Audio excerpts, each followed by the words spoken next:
बच्चों, welcome back to ED academy. एक बार फिर से आप सभी का हमारे चैनल ईडी एकेडमी पे बहुत बहुत स्वागत है। बच्चों, अपने chapter carbon and it's compounds में अपन ने आईयूपीएसी नोमेनक्लेचर पढ़ लिया है और नोमेनक्लेचर को देखने के बाद हमारे पास में एक टॉपिक आता है जिसका नाम है आइसोमेरिज्म।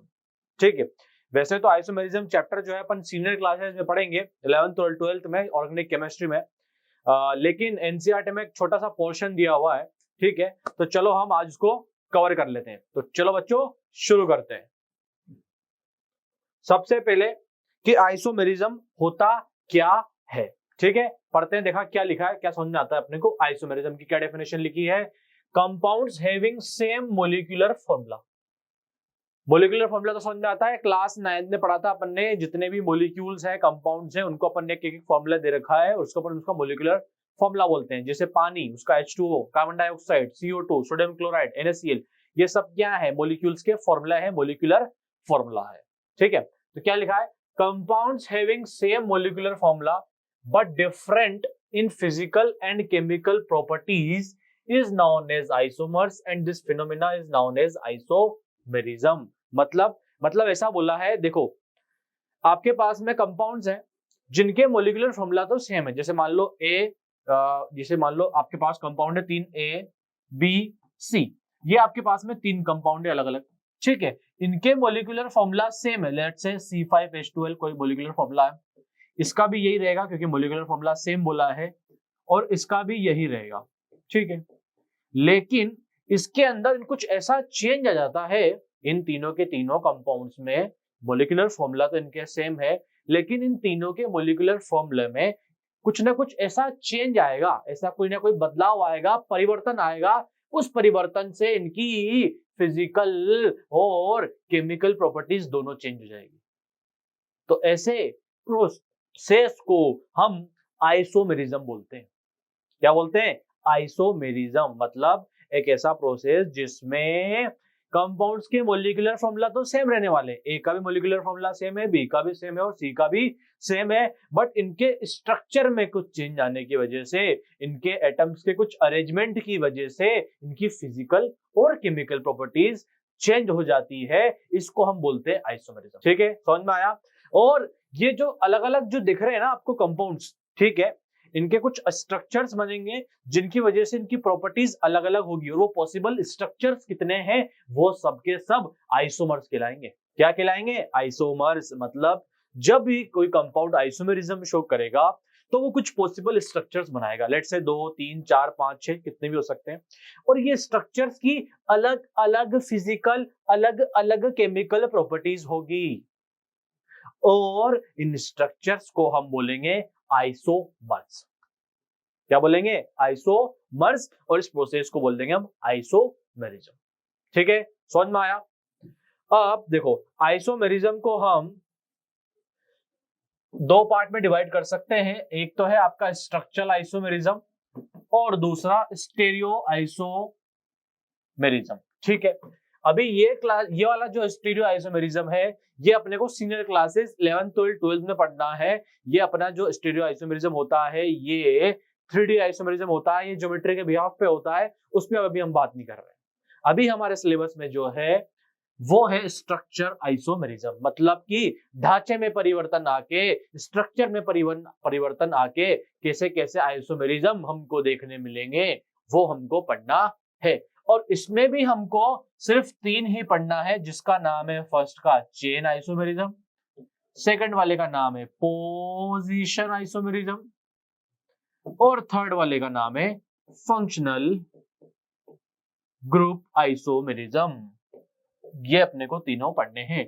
इसमें आगे भी होते हैं मेटामेरिज्म, टोटामेरिज्म, वो अपने को काम के नहीं है। अपने को बस ये 3 देखना है, चेन, पोजीशन और फंक्शनल ग्रुप आइसोमेरिज्म।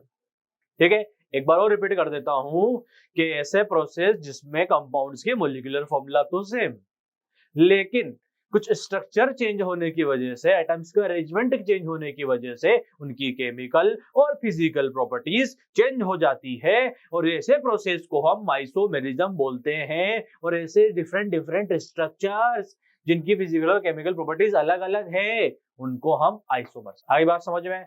चलो, बहुत आसान है। अब आओ, फर्स्ट क्या लिखा है? चेन आइसोमेरिज्म जिसकी बात कर रहा था ना, क्या लिखा है देखो, पढ़ते हैं क्या लिखा है। दोज आइसोमेरिज्म, आइसोमेरिज्म तो रहेगा, पर कौन सा वाला? चेन में क्या हम समझते हैं कि in which isomers are different from each other due to different carbon chain, this is known as chain isomerism. देखो नाम से पता चल रहा है ऐसा आइसोमेरिज्म जिसमें कार्बन की चेन, पेरेंट चेन, देखो अपन ने आईयूपीएसी जब करी थी नेमिंग तो उसमें अपन एक पेरेंट चेन चुनी थी, तो इसमें क्या होगा, पेरेंट चेन का अंतर आएगा। मोलिकुलर फॉर्मूला तो सेम रहेगा, 2 मिनट रखो, एग्जांपल से समझो, ज्यादा समझ में आएगा। C4H10, चलो बच्चों इसका नाम बताओ, क्या नाम है इसका? ब्यूटेन, ब्यूटेन, ठीक है। अब मैं बोलूं कि तुम बच्चों इसका स्ट्रक्चर बना के दिखा दो, तो स्ट्रक्चर तुम बना दोगे कार्बन कार्बन कार्बन कार्बन, और इसमें हाइड्रोजन देने तो आप दे दोगे 3 3 2 2, ठीक है। और इसका नाम क्या है? नॉर्मल ब्यूटेन बोल दो या ब्यूटेन बोल दो, ठीक है, समझ में आ गया। ये स्ट्रक्चर आप बना दोगे, ठीक है। अब इसका एक स्ट्रक्चर और बना सकता हूं मैं, वो मैं बताता हूं आपको। देखो क्या हो सकता है, कार्बन कार्बन कार्बन कार्बन, यहाँ पे लिख दिया मैंने 3 हाइड्रोजन, यहाँ पे मैं दे दूंगा कितने हाइड्रोजन देंगे, 1 यहाँ है तो यहाँ पे 3, 1 1 2 3 वैलेंसी मिल रही हुई है, तो कार्बन को कितने हाइड्रोजन चाहिए, 1, इसको एक ही बॉन्ड बनाया तो कितने हाइड्रोजन चाहिए, 3, ठीक है।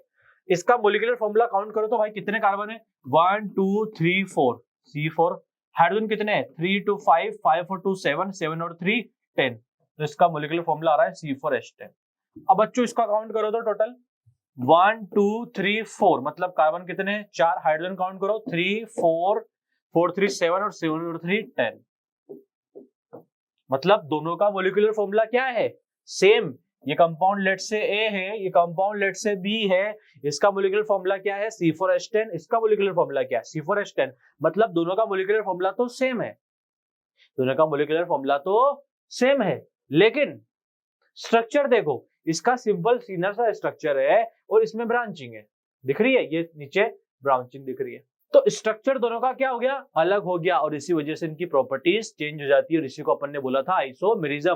तो ये दोनों एक दूसरे क्या क्या कहलाए, आइसोमर्स, क्या कहलाए, आइसोमर्स। अब देखो एक बात और ध्यान देना, आइसोमेरिज्म जब आप आइसोमर्स अलग अलग बनाओगे तो उनके आईयूपीएसी नेम अलग अलग आना चाहिए, अगर आईयूपीएसी नेम सेम है तो फिर कंपाउंड भी सेम होगा। इसका नाम दोगे तो क्या लिखोगे आईयूपीएसी के अकॉर्डिंग, ब्यूटेन, और इसका नाम दोगे तो क्या लिखोगे 1 2 3, तो क्या लिखोगे 2 मिथाइल प्रोपेन, 2 मिथाइल प्रोपेन। देखो कार्बन की चेन कितने की है इसमें, 3 की, और इसमें कितने की है, 4 की, तो हो गया ना अंतर कार्बन की चेन का। तो ये आइसोमेरिज्म कौन सा वाला, चेन आइसोमेरिज्म। क्यों, क्योंकि कार्बन की चेन डिफरेंट डिफरेंट हो चुकी है। तो अगर आपसे कोई पूछे कि भैया ब्यूटेन के कितने आइसोमेरिज्म, कितने आइसोमर्स पॉसिबल है, तो क्या बोलोगे 2, ठीक है। चलो एग्जांपल और देखते हैं, एग्जांपल C5H12, सब जानते हैं, बच्चा बच्चा देश मोहल्ले का गली का सब जानता है कि इसका नाम है पेंटेन, ठीक है। अब मैं का स्ट्रक्चर बनाने का बोलूं तो सिंपल सा स्ट्रक्चर सब बना देंगे, कार्बन कार्बन कार्बन कार्बन, यहाँ जोड़ देंगे हाइड्रोजन के 3, यहाँ जोड़ देंगे 3, यहाँ जोड़ देंगे 2, यहाँ जोड़ देंगे 2, यहाँ जोड़ देंगे 2, हो गए C5H12। देखो C5 है और हाइड्रोजन 3 और 2 5, 5 और 2 7, 7 और 2 9, 9 और 3 12, एक स्ट्रक्चर ये पॉसिबल है। दूसरा स्ट्रक्चर अगर मैं बनाऊं तो देखो क्या हो सकता है, 1 2 3 4, एक यहाँ पे हाइड्रोजन देंगे तो CH3, यहाँ पे दे दो CH3, यहाँ पे दे दो H, यहाँ पे दे दो 2, यहाँ पे दे दो 3, काउंट करो 1 2 3 4 5, मतलब C5 तो हो गया। हाइड्रोजन काउंट करते हैं, 3 और 2 5, 5 और 1 6, 6 और 6 12, तो ये भी C5H12 है, ठीक है। एक पॉसिबल स्ट्रक्चर ये हो सकता है। एक और पॉसिबल स्ट्रक्चर क्या हो सकता है, 1 2 3 4 5, इसके हाइड्रोजन 2 तो 3, इसके 2 तो 3, इसके 2 तो 3, और इसके 2 तो 3, वापस से काउंट करो, इसका क्या बन रहा है 1 2 3 4, तो C4 नहीं 5 और H12, इसका भी यही आ रहा है। एक स्ट्रक्चर और बना सकते हैं बच्चा लोग, वो क्या बना सकते हो आप लोग कि 1 2 3 4, जब मैंने एक यहाँ लगाया है तो कुछ बच्चे बोलेंगे सर यहाँ पे भी तो लगा सकते हैं, तो लो यहाँ लगा दो, ये लगा दिया, हाइड्रोजन दे दूं सबको, चलो इसके काउंट कर लो, 3 3 3 6 9, 9 और 2 11, नहीं तो ज्यादा हो गया, इसका एक ज्यादा दे दिया अपन ने, ये दो, ठीक है। अब देखो वापस आ जाओ, पेंटेन C5H12 एक स्ट्रक्चर ये आप लोग बना देंगे, कोई दिक्कत नहीं है, ठीक है। एक स्ट्रक्चर मैंने ये बनाया और इस स्ट्रक्चर में भी जब मैं काउंट कर रहा हूं ब्रांचिंग आई, लेकिन मोलिकुलर फॉर्मूला इसका भी सेम है, क्या है C5H12, इसका भी ब्रांचिंग आई डबल हो गई, दो सब्स्टिट्यूएंट आ रहे हैं निकल के, ये बताऊंगा मैं, लेकिन आप इसमें भी मोलिकुलर फॉर्मूला सेम है और इसमें भी मोलिकुलर फॉर्मूला सेम है, ठीक है। अब हम देखते हैं चेन आइसोमेरिज्म हो रहा कि नहीं हमारा। देखो इसमें जब मैं आईयूपीएसी की नेम करूंगा तो चेन कौन सी लूंगा, ये वाली 5 कार्बन की चेन। इसमें जब मैं करूंगा तो ये वाली लूंगा 4 कार्बन की चेन, और इसमें अगर करूंगा तो ये वाली लूंगा 3 कार्बन की चेन, और इसमें करूंगा तो ये लूंगा 4 कार्बन की चेन, ठीक है। इसका नाम तो आप सब लिख लेंगे पेंटेन। इसका नाम लिखना है तो क्या लिखेंगे 1 2 3 4, बट इधर से नहीं आएंगे, हम इधर से आएंगे क्योंकि सब्स्टिट्यूट इधर से पास पड़ेगा, तो 1 2 3 4, तो इसका नाम हो जाएगा 2 मिथाइल ब्यूटेन। ये बच्चों सबको नाम लिखना आता है, हम ऑलरेडी बता चुके हैं, ठीक है। और इसमें चेंज करना है तो 1 2 3 और 1 2 3 और 2 मिथाइल है तो उसका क्या नाम दोगे 2,2 डाई मिथाइल प्रोपेन। और अगर मैं बोलूं इसका नाम दो तो क्या नाम होगा 1 2 3 4, इधर से आएंगे 5 सब्स्टिट्यूएंट तो क्या नाम होगा इसका 2 मिथाइल ब्यूटेन। अब देखो इसमें कार्बन की चेन थी, आईयूपीएसी नेम पेंटेन था, इसकी कार्बन की chain 2 methyl butane IUPAC name आ रहा है और इसमें भी आईयूपीएसी नेम सेम आ रहा है, मतलब कि ये दोनों स्ट्रक्चर सेम है, इन दोनों में कोई अंतर नहीं है, तो ये गलत, ये आईयूपीएसी ये अपना आइसोमर हो जाएगा और इसका भी नाम अलग आ रहा है तो ये भी अपना आइसोमर हो जाएगा और इसमें भी कार्बन की चेन 3 की रहेगी। तो समझ में आया, ऐसा आइसोमेरिज्म जिसमें कार्बन की चेन का डिफरेंस होता है वो चेन आइसोमेरिज्म कहलाता है। और पेंटेन के कोई आइसोमेरिज्म पूछे कि भैया कितने आइसोमर्स हैं तो बोल देना भैया 3 है। क्या बोलोगे 3 है। अच्छा देखो एक बात और, ये तुमको ये स्टार शेप दिख रहा है, ये ऐसा स्टार शेप, इसको अपन नियोपेंटेन बोलते हैं, चलो मैं बता देते हैं यहाँ पे, ये ठीक है। अब ऐसा स्ट्रक्चर जब बनता है ना, ये स्टार लाइक स्ट्रक्चर, तो इसको अपन बोलते हैं नियो। क्या बोलते हैं नियो। तो ये कौन सा पेंटेन है, अगर उससे पूछे आपसे नाम तो बोल दीजिएगा नियो पेंटेन, ठीक है। चलो चेन आइसोमेरिज्म समझ में आ गया। अब आगे बढ़ते हैं और देखते हैं अपन पोजीशन आइसोमेरिज्म। क्या लिखा है, those isomerism in which isomers are different in structure due to different in position of functional group और मल्टीपल बॉन्ड। देखो अब क्या होगा, चेन आइसोमेरिज्म में तो आईयूपीएसी का नेम सब सेम रहेगा, लेकिन आईयूपीएसी नेम अलग रहेगा और चेन का डिफरेंट आ जाएगा। पोजीशन आइसोमेरिज्म में क्या होगा, फंक्शनल ग्रुप होंगे सेम टाइप के लेकिन अलग अलग पोजीशन पे लगे होंगे, बॉन्ड होगी सेम टाइप की लेकिन अलग अलग पोजीशन पे लगी होगी, तो हम बोल देंगे कि वो हमारा पोजीशनल आइसोमेरिज्म है। Example, carbon carbon carbon OH, carbon carbon carbon और यहाँ पे भी लगा देता हूँ OH, ठीक है। यहाँ पे दोनों में कौन सा फंक्शनल ग्रुप जुड़ा है, OH वाला हाइड्रोक्सिल अल्कोहल, और यहाँ पे भी अल्कोहल, दोनों में फंक्शनल ग्रुप सेम है, ठीक है। और इनका मोलिकुलर फॉर्मूला भी चेक कर लेते हैं अपन। यहाँ पे आएगा CH3, यहाँ पे आपका आ जाएगा H और यहाँ पे आ जाएगा आपका CH3। काउंट करें तो इसका मोलिकुलर फॉर्मूला क्या आएगा 1 2 3, तो C3 3 3 6 7 और 8 C3H8 और O। काउंट कर लेते हैं एक बार, 3 3 6 6 और 7 7 1 8, ये आ रहा अपना इसका मोलिकुलर फॉर्मूला, ठीक है। इधर काउंट करते हैं, इधर अपना H3 यहाँ पे लगेगा और यहाँ पे लगेगा अपना 2 और एक और एक, तो यहाँ पे भी लगेगा 2, ठीक है। अब इसको काउंट करो, इसका मोलिकुलर फॉर्मूला क्या आ रहा है, कार्बन तो इसके पास में भी 3 है, हाइड्रोजन 3 5 3 और 2 5 5 और 2 7 और 1 8 3 C3H8 O, इसका भी ये मोलिकुलर फॉर्मूला आ रहा है, ठीक है। तो मोलिकुलर फॉर्मूला तो इन दोनों का अलग अलग है, सेम है, इनका फंक्शनल ग्रुप सेम है, लेकिन एक बात नोट करो कि अगर मैं इसका नाम दूं, इसकी नेमिंग करूं, तो चेन ये सेलेक्ट करूंगा और क्या लिखूंगा 1 2 3, तो इसका नाम क्या होगा प्रोपेन 2 ओल, मतलब सेकंड पे जो है हमारा अल्कोहल जुड़ा हुआ है।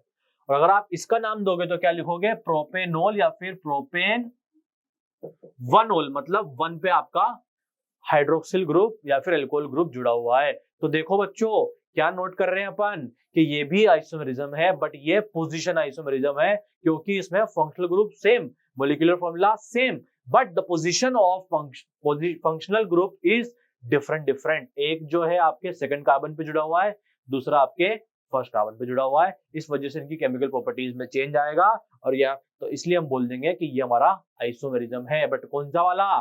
पोजीशन वाला, क्योंकि पोजीशन वाले में सिर्फ पोजीशन चेंज, मॉलिक्यूलर फॉर्मूला वगैरह सब सेम रहेगा, लेकिन पोजीशन चेंज होगी। आगे बात समझ में? एक और एग्जांपल देते हैं अपन। C4H8, क्या नाम है इसका? C4H8। तो आप समझ गए होंगे ये अपना क्या है? ब्यूटीन है। ठीक है, अगर मैं इसका स्ट्रक्चर बनाने की बात करूं तो ऐसा स्ट्रक्चर बनाओगे आप लोग, इसमें डबल बॉन्ड यहाँ लगा देंगे, यहाँ पे आप हाइड्रोजन आप कितने लिख देंगे, यहाँ पे हम कार्बन है तो हाइड्रोजन तो 3 ही लिखेंगे, और यहाँ पे हम लिख देते हैं 3, यहाँ पे हम लिख देते हैं हाइड्रोजन, और यहाँ पे हम लिख देते हैं 1। ठीक है, तो इसका आप काउंट करो, मॉलिक्यूलर फॉर्मूला कितना हो गया? C4 1 2 3 4, हाइड्रोजन कितने हो गए? 3 3 6 7 1 8, C4H8 बन गया। एक और स्ट्रक्चर बना सकता हूं इसका मैं, और वो क्या हो सकता है? देखो, कार्बन कार्बन कार्बन कार्बन। अभी मैंने डबल बॉन्ड लगाई थी यहाँ पे फर्स्ट पे, मैं सेकंड पे लगा देता हूँ। हाइड्रोजन कितने हो गए? 3, इसके भी कितने हो गए? 3, इसके कितने हो गए? 1, और इसके कितने हो गए? इसके हो जाएंगे 1 यहाँ है, 3 यहाँ है, तो इसके भी जाएंगे 1। ठीक है, इसके कितना हो गया मॉलिक्यूलर फॉर्मूला? 1 2 3 4, तो C4 और हाइड्रोजन 8, तो इसका ये स्ट्रक्चर भी बन सकता है। ठीक है, अब आप वापस इसका नाम दो, आईयूपीएसी नेमिंग। तो कैसे देंगे? ये वाली अपनी चेन हो गई। ठीक है, अब हमने बोला था कि हमारा जब मल्टीपल बॉन्ड प्रेजेंट होती है तो हम वहीं से स्टार्टिंग करेंगे। तो कहां से स्टार्ट करेंगे? यहां से। तो 1 2 3 4, तो इसका नाम देंगे तो क्या आएगा? ब्यूट 1 इन। ब्यूट 1 इन मतलब ब्यूट कार्बन की 4 की चेन है, और फर्स्ट कार्बन पे डबल बॉन्ड जुड़ी हुई है।